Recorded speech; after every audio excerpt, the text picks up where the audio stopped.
కూటమి ప్రభుత్వం వచ్చి 8 నెలలైందని, గత ప్రభుత్వంలో జరిగిన దోపిడీకి కారణమైన వారిని శిక్షించకపోతే ఏం మెసేజ్ ఇస్తున్నట్లు అని సర్వేపల్లి ఎమ్మెల్యే సోమిరెడ్డి అన్నారు. ఆ వివరాలు ఇప్పుడు చూద్దాం.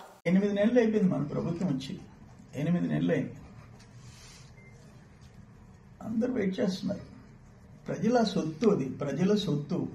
ఈరోజు ఒకరు అధికారం వస్తారు, రేపు ఒకరు వస్తారు, పోతారు, ఉంటారు. బట్ ప్రజల సొత్తుని కాపాడాల్సింది ప్రభుత్వాలు, ప్రభుత్వంలో పెద్దలు.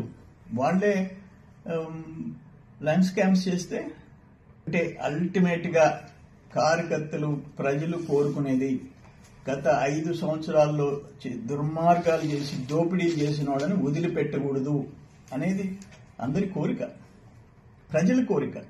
సార్, అధికారులు కొంతమంది ఆఫీసర్స్ లాబింగ్ తో వాటిని కప్పిపుచ్చే ప్రయత్నం చేస్తున్నారు. ఎందుకంటే అది కప్పిపుచ్చితేనే తాము సేవ్ అవ్వగలం అన్న ఒక కోణం అనేది కనపడుతుంది. దీన్ని అసలు ఎలా చూస్తారు? 8 నెలలు అయిపోతున్నా కూడా ఏ ఒక్క అధికారికి కూడా వాటి మీద శ్రద్ధ చూపట్ల.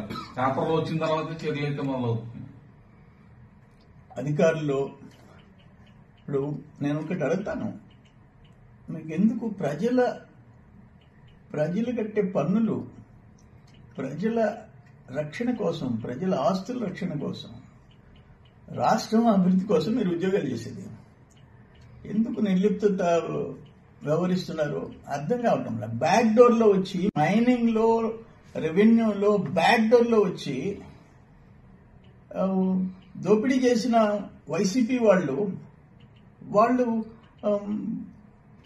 సేవ్ అయిపోతుంటే వాళ్ళు మళ్లీ ఆ ఆస్తుల్ని వాళ్లే స్వాధీనం చేసుకునే పరిస్థితులు వస్తుంటే ఏం మెసేజ్ ఇస్తాం రాష్ట్రంలో?